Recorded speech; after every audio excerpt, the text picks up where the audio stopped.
Bueno, no voy a detenerme tampoco en la problemática actual. Se ha hablado a lo largo de la mañana sobradamente del interés que hay en conocer un poquito más de los contaminantes emergentes para ver de qué manera podemos ayudar a identificarlos y a eliminarlos, a ser posible, en las estaciones depuradoras. Entonces, bueno, esta presentación se basa en el proyecto ESSENCE, es un proyecto Retos Colaboración en el que DAM colabora con el Instituto CETIM y con INDEA Energía.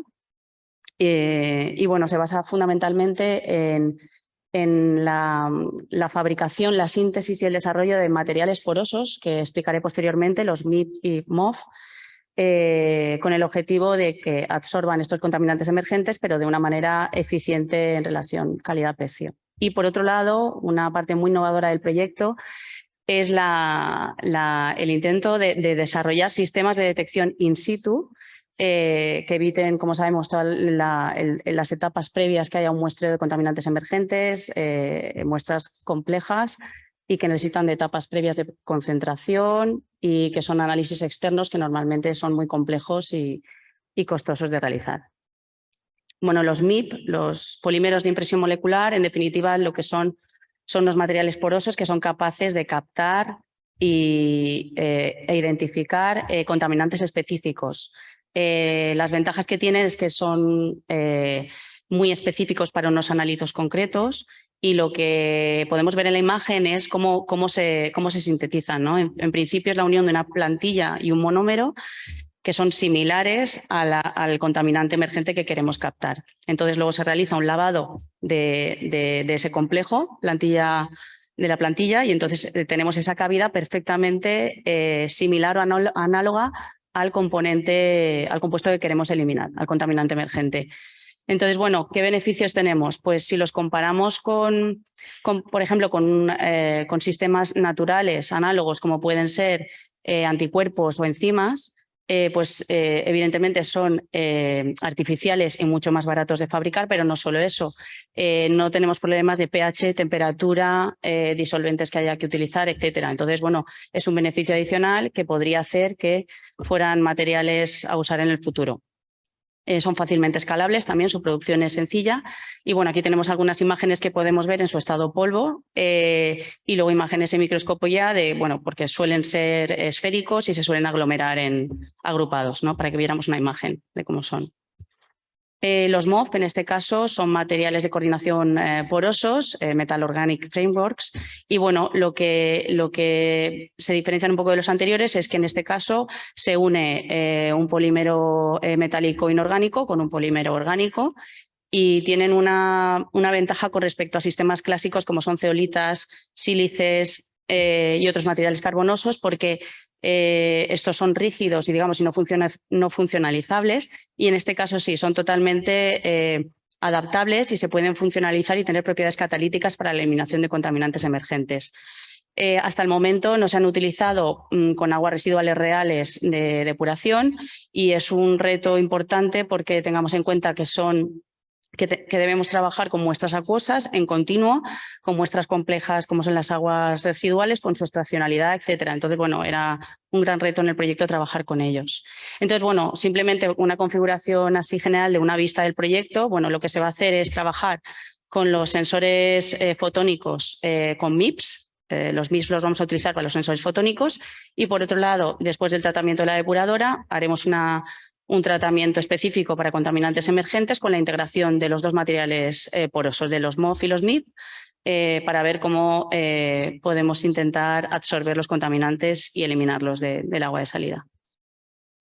Los resultados. Bueno, el proyecto está avanzado, empezó en septiembre del 2020 y termina a finales de este año. Entonces, bueno, se hizo una caracterización inicial de los contaminantes que podíamos encontrar en una depuradora en la provincia de Valencia, diferentes muestreos, tanto a la entrada después del desalinador como a la salida tras el tratamiento secundario. Se realizó con el instituto, con el IUPA de la UJI, con el Instituto de Plaguicidas de la Universidad de Jaume I. Y bueno, la metodología utilizada está referenciada y bueno, nos centramos en 3 grupos funcionales. Nos centramos en plaguicidas, fármacos y drogas de abuso. Bueno, este instituto tiene una gran base de datos de screening de este tipo de contaminantes por trabajos previos y, bueno, concretamente analizamos 6 drogas de abuso, 32 plaguicidas y 26 fármacos. Estos son los resultados que obtuvimos, simplemente destacar que hubo más de entre 9 y 10 contaminantes prioritarios los de la lista de observación 2020, y nosotros nos centramos en aquellos que considerábamos que eran muy frecuentes por otros análisis que hemos hecho en otras depuradoras y eran muy habituales en encontrarlos en las aguas. Entonces nos hemos centrado en tiabendazol, en la parte de herbicida, drogas de abuso, un metabolito de la cocaína y el MDMA. Y en el caso de los fármacos nos hemos centrado en carbamazepina y venlafaxina. Bueno, una de las partes más innovadoras del proyecto, evidentemente, es la parte de los sensores ópticos, ¿no?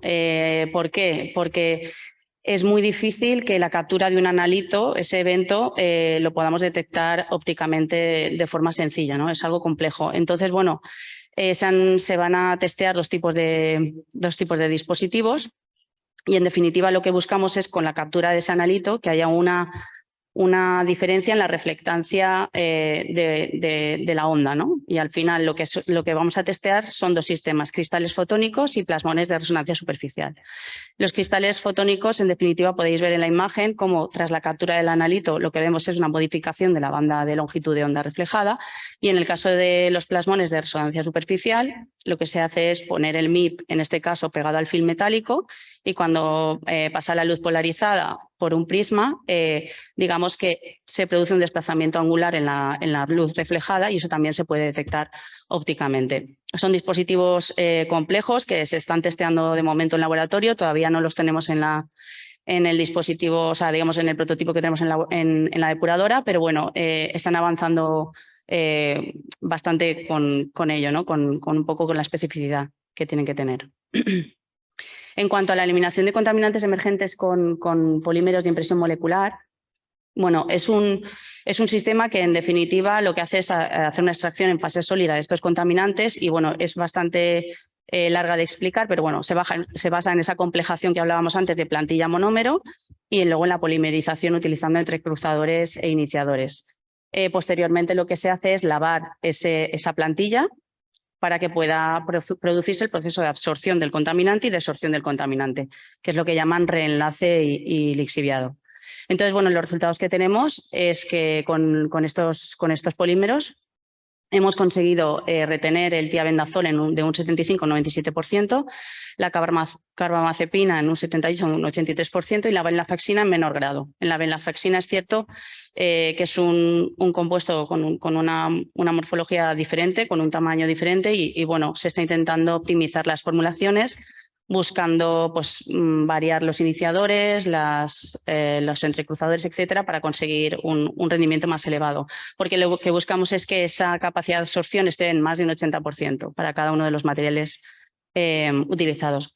En cuanto a las drogas de abuso, hemos tenido un problema con ambos institutos a lo largo de toda la duración del proyecto que llevamos hasta ahora. Lo han recibido recientemente, habiéndolas pedido al inicio del proyecto. Bueno, porque tiene una serie de requisitos que cumplir, de documentación, burocracia que hay que pedir estas drogas de abuso, y bueno, al final lo que vamos a hacer es no implementarlo en el piloto en la depuradora, sino que hacer solo ensayos de laboratorio para ver la absorción de las drogas de abuso. En cuanto al escalado de los MIPS, bueno, hay una cierta problemática con los MIPS, y es que cuando los hemos testeado a nivel hidráulico en unas pruebas previas que hicimos, cuando están en polvo, pues bueno, digamos que no sedimentan bien, no los puede recuperar bien, no se mezclan bien. Entonces, bueno, están trabajando en nuevas formulaciones a nivel de consistencia, haciéndolo en forma de pastillas o pellets, de forma que luego los pudiéramos recuperar y que fueran fácilmente, bueno, que estuvieran más en contacto con los contaminantes en definitiva y que fueran fácilmente recuperables. Bueno, esto es el sistema en continuo de laboratorio, es un proyecto pues con un TRL no muy elevado, entonces hay muchos ensayos de laboratorio en el que están trabajando en flujo continuo ya con los MIPS desarrollados, y bueno, están ahora mismo sintetizando y escalando este polímero para que lo podamos utilizar en la planta piloto en la depuradora. Para tiabendazol y carbamazepina, porque para la venlafaxina no ha resultado todavía no tenemos una formulación adecuada. En el caso de los MOF, bueno, aquí lo que tenemos es unos resultados de un MOF que es capaz de eliminar los 3 contaminantes a la vez. Lo que buscábamos era intentar simplificar luego posteriormente el escalado, ¿no? Y que fuera más sencillo y no como en el caso de los MIP, donde se van a hacer una mezcla de 3 compuestos diferentes. En este caso sí que se va a utilizar el mismo para absorber los 3 contaminantes. Se ha hecho un cribado de materiales muy extenso y bueno, con la selección lo que estamos consiguiendo es más de un 80% de eliminación en el caso del tiamidazol, que ha funcionado muy bien. La carbamazepina algo más bajo y la venlafaxina también, lo que hablábamos de la forma de la molécula que afecta bastante al resultado de la absorción.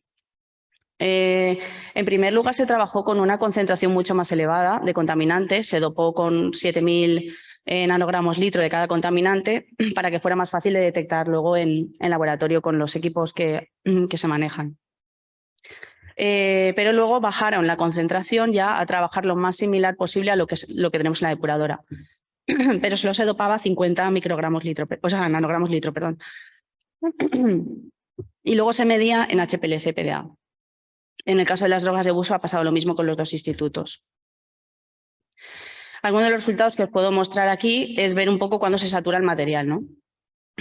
Aquí lo que podemos ver es a la salida de la columna, cuando la concentración que tenemos de contaminante es igual a la concentración de contaminante que estaba entrando, es que evidentemente el material está saturado y que ya no está haciendo ningún efecto, ¿vale? Deja de tener efecto.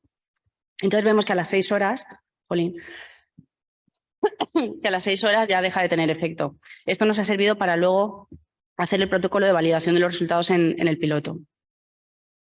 Aquí podéis ver imágenes de cómo es la producción de estos materiales. En concreto, los MOF ya están sintetizando, ya tenemos prácticamente la cantidad total producida, 220 gramos en este caso para el piloto de la depuradora y en el otro caso serán unos 150 gramos del MIP. Están los materiales ya caracterizados y bueno, la dificultad un poco es trabajar con flujo continuo tal cual estaban trabajando los de CETIM con MIPS. Se han puesto de acuerdo ambos institutos para que la columna de laboratorio fuera similar, los flujos fueran más o menos similares, de forma que los resultados sean comparables. Luego, por otro lado, bueno, en este caso lo que hemos hecho es ya directamente para el prototipo que vamos a validar en la depuradora, bueno, pues hubo una especie de ensayos previos para ver pues eso, cómo se comportaba el material con flujo continuo y cómo se comportaba el material pues, en medio acuoso, ¿no? Con los problemas que vimos de pues, tener que modificar hacia pastilla, pellet, etc. Y luego, en cuanto a la recuperación de materiales y estabilidad, pues ver cómo sedimentaban. En el caso de trabajar con el tanque agitado, era un sistema discontinuo y en el caso... Ay, gracias. Justamente. Y en el caso de las columnas, sí que es un sistema continuo. Son columnas de 1 metro de altura en la que el material se dispone en una especie de cartuchos con una malla metálica y una tela filtrante. En esas pruebas se hizo así. Y bueno, ahí podéis ver en la imagen, bueno, cómo se ve el MOF, en este caso, a ver si lo consigo. No se ve. Bueno, pues el MOF es el de la derecha, el de color rojizo tipo pellet. Y el MIP es el que se ve más amarillo. Entonces, sí que hay cierta desintegración, que es lo que pudimos ver, pero bueno, ahora que han trabajado en formato pastilla, funcionan bastante mejor. Bueno, este es el esquema un poco para ver lo que hemos podido avanzar en la parte del prototipado en la depuradora. Bueno, al final es un escalado pequeño. Hemos hecho un prototipo para trabajar con 5 litros durante 30 minutos, buscando un poco hacer por lo menos 10 ciclos, teniendo en cuenta las 6 horas que he comentado previamente y la producción del material, que es bastante lenta porque se hace en laboratorio de momento, no es un escalado real. Entonces, como la producción del laboratorio es muy lenta, pues podemos llegar a tener esos 200, 150 gramos y con eso, además, teniendo en cuenta la saturación del material, pues hemos hecho una prueba. Hemos preparado una prueba para trabajar con 5 litros durante 30 minutos de operación en semicontinuo. Lo que haremos será tomar muestras a la entrada de la depuradora para ver la concentración de contaminantes que tenemos y posteriormente haremos diferentes ciclos de medición de los contaminantes. Primero, para corroborar cómo está midiendo el sensor, que eso es una de las mayores dificultades de ver cómo está midiendo el sensor y si mide bien las concentraciones o simplemente tendremos una identificación y ya está. Y luego, por otro lado, comparar los MIP y los MOF. Es decir, en las columnas serán 4 columnas que irán en serie. En las 2 primeras tendremos los MOF y en las 2 siguientes los MIP. de manera que podamos ver la integración de ambos sistemas y conseguimos, a lo mejor uno consigue absorber más un contaminante y el otro le ayuda a absorber el otro contaminante que no ha absorbido el primero. Bueno, ver un poco la integración de ambas cosas. Ven concluyendo, por favor. Pues sí, solo me queda una. Un poquito de agua. Ay, es que me viene por aquí el sonido. No, es que estoy en todas partes. Es para despistar. Eres como Dios. Y... Uy, como me entré en la risa. No. Y entonces, lo que vamos a hacer es hacer ensayos iniciales de MIP y MOF de manera independiente. En primer lugar, lo que haremos es coger una columna, probar los MIP, tratando 1,25 litros y luego con MOF, de manera que haremos una analítica de contaminantes antes y después para ver primero el efecto independiente y posteriormente los integraremos con la operación en serie. Y, como decía, analizaremos la salida del ensayo pues, en diferentes ciclos para comprobar también el funcionamiento del sensor, no solo de los absorbentes. Bueno, estas son imágenes del prototipo tal cual está ahora mismo. Faltaría el tema de los sensores que están preparando en CETIM y bueno, y también los depósitos de entrada y salida, etcétera. Como conclusiones, bueno, pues hemos visto que para el uso de materiales de coordinación porosos, los MOF, se empleará un único material con los 3 contaminantes emergentes que al parecer tiene una buena absorción para los 3. Lo validaremos a escala real con el prototipo de la depuradora. Para eliminación de contaminantes emergentes mediante el uso de MIP se ha trabajado con 3 formulaciones diferentes y se está trabajando un poquito en mejorar la formulación en formato pastilla, porque no la tienen del todo optimizada y luego además tienen que mejorar la parte de la venlafaxina, que no se ha conseguido una absorción muy buena. En el caso de las drogas de abuso, se va a realizar ensayos en laboratorio para ver la absorción con agua real de depuradora. En ambos casos, en los flujos, cuando están trabajando con flujo en continuo, en ambos institutos están trabajando con agua real, ¿vale? Lo único que anteriormente la han dopado. Y en cuanto a los sensores, se han desarrollado 2 prototipos que son capaces de analizar in situ la presencia de contaminantes emergentes, pero es cierto que todavía falta que desarrollen más el software y la automatización de los mismos, porque son complejos de realizar, y la sensibilidad también de los 2 sistemas. Y bueno, nosotros estamos esperando ahora mismo a tener los materiales que ya nos han enviado uno de los MIP para iniciar el pilotaje en la depuradora con los materiales ya escalados, con agua real y a la vez implementando el sensor. Y nada más, muchas gracias.